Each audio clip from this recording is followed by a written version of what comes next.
Hello दोस्तों, कैसे हो सारे। स्वागत है आप सभी का आपके अपने यूट्यूब चैनल ऑनलाइन इस पे। दोस्तों आज की वीडियो में हम principles of macro economics first के बारे में आपका नेक्स्ट पेपर का सॉल्यूशन देखेंगे। पिछली दो वीडियो में मैंने आपको टॉपिक वाइज और पेपर भी आपका सॉल्यूशन बताया है। लिंक आपको डिस्क्रिप्शन बॉक्स में मिल जाएगा, वो नहीं देखे तो जाकर देखना, क्योंकि वो वीडियो भी आपके लिए बहुत इंपॉर्टेंट है, उतनी ही इंपॉर्टेंट है जितनी ये वीडियो। तो आप लोगों से रिक्वेस्ट है बस इस वीडियो को एंड तक वॉच करना, मेरी वर्डिंग को सुनते चले जाना मैं क्या क्या बोल रहा हूँ बस। ठीक है, तो चलिए दोस्तों वीडियो को शुरू करते हैं बिना किसी देरी के साथ। और अगर आप लोग हमारे चैनल पर नए हो तो प्लीज़ चैनल को सब्सक्राइब कर देना, वीडियो को लाइक कर देना और वीडियो को हर जगह शेयर कर देना। साथ में टेलीग्राम चैनल को ज्वाइन कर लेना, क्योंकि आपको बहुत सारे पीडीएफ आपको वहाँ से ही मिलेंगे। चलिए फर्स्ट क्वेश्चन मैं आपको यहाँ पर क्या बताने वाला हूँ, क्वेश्चंस बताऊंगा, पेपर का सॉल्यूशन, देन मैं आपको यहाँ पर क्या बताऊंगा, मोस्ट इंपॉर्टेंट क्वेश्चन। ठीक है, समष्टि अर्थशास्त्र क्या है, यह समष्टि अर्थशास्त्र से किस प्रकार भिन्न होता है, हाउस होल्ड घरेलू फर्मों और सरकार के बीच संबंध को दर्शाने के लिए समष्टि परिस्थिति। देखिए extra ordinary very important question है, क्योंकि ये वाला क्वेश्चन पिछले 3 पेपर में लगातार पूछा गया और लगातार सालों में पूछा जा रहा है। ठीक है, ये पेपर कौन सा आपका 2020 का, अभी मैंने 2021 का आपको समझाया था और 2020-19 का भी समझाया हुआ था। उनमें एक क्वेश्चन बड़ा बन के आया था, लेकिन क्या हो रखा था, सिर्फ और सिर्फ वर्डिंग चेंज थी। क्या हुआ था, सिर्फ और सिर्फ वर्डिंग चेंज थी। कौन सा क्वेश्चन, समष्टि अर्थशास्त्र क्या है, यह समष्टि अर्थशास्त्र से किस प्रकार भिन्न है। ये क्वेश्चन आपका तीनों पेपर में लगातार पूछा गया है। ठीक है, वेरी इंपॉर्टेंट क्वेश्चन। देन इसका जो अगला क्वेश्चन बोला है, हाउस होल्ड यानी घरेलू फर्मों और सरकार के बीच संबंध को दर्शाने के लिए समष्टि प्रस्तुत करें। इसमें भी आपका रिपीटेड क्वेश्चन है, दूसरी बार ये पूछा गया है और ये आपके लिए इंपॉर्टेंट क्वेश्चन रहने वाला है। तो इस क्वेश्चन को आपको बिल्कुल भी नहीं छोड़ना, आप सॉल्यूशन यहाँ पर देख सकते हो। ठीक है, इसको देखो ऐसे ही जो हाउस होल्ड को समझाया हुआ ऐसे ही आपको समझाना। अगर आप ऐसे समझाओगे तो आपको 1% भी मार्क्स नहीं कटेंगे। अगर ये क्वेश्चन आपका फर्स्ट क्वेश्चन बनकर आता है तो मैं तो ये कहूँगा इसी क्वेश्चन को बिल्कुल सबसे पहले अटेम्प्ट करना, ताकि टीचर आपका समझ जाएगा कि भाई इस बच्चे को कितने मार्क्स देने हैं। अगर इस क्वेश्चन में आपने 14 या 13 मार्क्स गेन कर लिए तो आपको जितने भी क्वेश्चन आगे होंगे आपको 10-12 ऐसे ही मार्क्स मिलते चले जाएंगे। ठीक है, सेकेंड क्वेश्चन देखिए क्या बोला है, सकल घरेलू उत्पाद को मापने के वह दृष्टिकोण का वर्णन कीजिए। अगेन रिपीटेड क्वेश्चन है गाइस, ये वाला क्वेश्चन रिपीटेड क्वेश्चन है। ठीक है, ध्यान से सुनो। सकल घरेलू उत्पाद से विशुद्ध राष्ट्रीय उत्पाद की गणना करने के लिए क्या समायोजन आवश्यक है। पहले बोल रहा हूं रिपीटेड क्वेश्चन है, तो इस क्वेश्चन को बिल्कुल मत छोड़ना। अगेन वेरी इंपॉर्टेंट क्वेश्चन है ये, एक्स्ट्रा ऑर्डिनरी। ठीक है, निम्नलिखित अवधारणाओं पर चर्चा करें। देखिए मैंने आपको बताया था कि ऐसे आपके क्वेश्चन आपके 10 ईयर में काफ़ी सारे बन जाएंगे। जो निम्नलिखित अवधारणा पर चर्चा कीजिए, निम्नलिखित में से किसी एक का आंसर दीजिए, किसी दो का आंसर दीजिए। उन क्वेश्चनों को तो आपको तैयार करना ही करना है, क्योंकि वो बहुत छोटे छोटे क्वेश्चन है और बहुत ही आसानी से आप उन्हें तैयार कर सकते हो। ठीक है, चलिए थर्ड क्वेश्चन।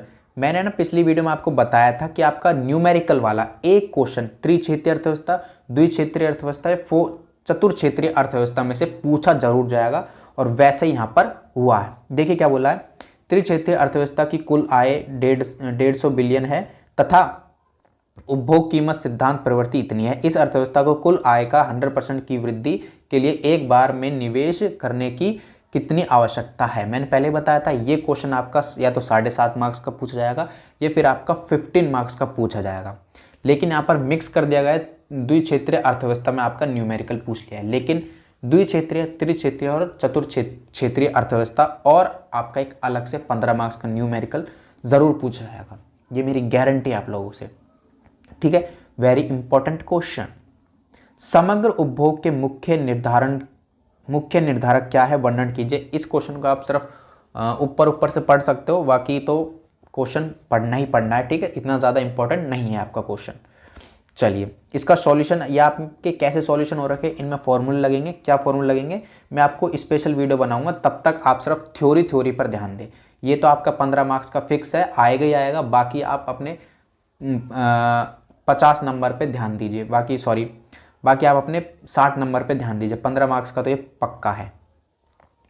ठीक है, चलिए फोर्थ क्वेश्चन के बारे में जान लेते हैं। देखिए फोर्थ क्वेश्चन ये वाला है जो आपका 15 मार्क्स का पक्का आएगा ही आएगा। बोला एक अर्थव्यवस्था के बारे में आपको निम्न सूचनाएं दी गई है। भाई ऐसे ही सूचना दी जाएगी और इनमें कोई भी हार्ड नहीं है, कुछ भी हार्ड नहीं है, आपको सिर्फ चेंजेस देखने होंगे।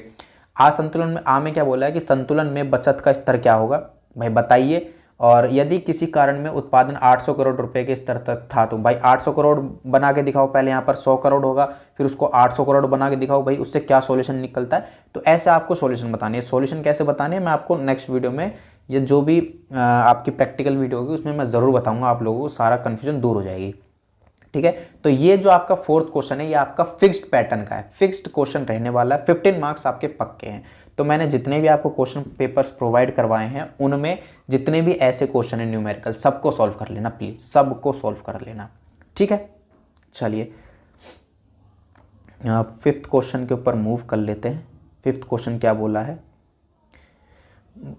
यहाँ पर, फिफ्थ क्वेश्चन क्या बोला है मैं थोड़ा सा जूम आउट कर लेता हूँ। बताइए कि जब समान मात्रा से करों और सरकारी खरीद दोनों में वृद्धि होती है तो वास्तविक सकल घरेलू उत्पाद क्यों बढ़ता है। देखिए सकल घरेलू उत्पाद मैंने पहले बताया था कि आपका जो जीडीपी वाला चैप्टर है, जीडीपी वाला चैप्टर आपके लिए वेरी इंपॉर्टेंट है बहुत अपने आप में, क्योंकि इसमें से 3 से 4 क्वेश्चन जरूर बनेंगे और आपको क्या कर दिया जाएगा, सिर्फ वर्डिंग घुमा दी जाएगी, लेकिन आंसर और क्वेश्चन का आंसर बिल्कुल सेम होगा। वैसे यहाँ पर किया गया है, सिर्फ वर्डिंग घुमा दी गई है, लेकिन बाद में घुमा फिरा क्या पूछ लिया कि भाई सकल घरेलू उत्पाद क्यों बढ़ता है। भाई बताइए क्यों बढ़ता है। बाजार ब्याज दर तथा बॉन्ड मूल्यों के मध्य संबंध का वर्णन कीजिए। अगेन वेरी आपका इंपॉर्टेंट टॉपिक है, वेरी इंपॉर्टेंट पॉइंट है सेकंड पॉइंट, इसको आपको तैयार जरूर से जरूर करना है।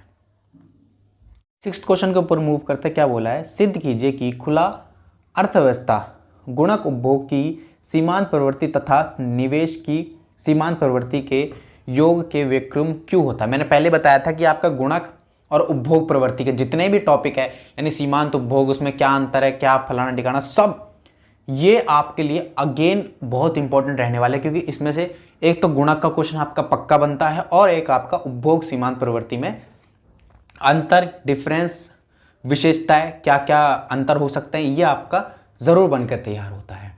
तो ये आपके लिए बहुत ज़्यादा इंपॉर्टेंट रहने वाला है। ठीक है, और एक तो क्वेश्चन आपका मुद्रा से बनेगा, जो अगला क्वेश्चन आपका मुद्रा का दे रखा है, मुद्रा की और पूर्ति में गुणक का प्रभाव बताइए। ये मैंने आपको पहले भी बता चुका हूं मैं। ठीक है, तो अगेन आपके जितने भी मैंने 6 क्वेश्चन बताए सारे के सारे इंपॉर्टेंट है और सारे के सारे रिपीटेड क्वेश्चन है। तो इन क्वेश्चंस को आपको क्या करना है, मेहनत से अपनी ईमानदारी से तैयार करना है और लिख के प्रैक्टिस करनी है, और आपको कुछ भी नहीं करना। ठीक है, तो आई होप मैंने आपको जितना पूरा पेपर समझाया है आपको समझ में आया होगा। और कोई भी डाउट होता है, कोई भी कंफ्यूजन होती है, इंस्टाग्राम पर मुझे मैसेज कीजिए, लिंक मैं डिस्क्रिप्शन बॉक्स में दे चुका हूँ। बाकी आपको ये PDF आपको टेलीग्राम चैनल पे मिल जाएगी। Right guys, thank you so much guys.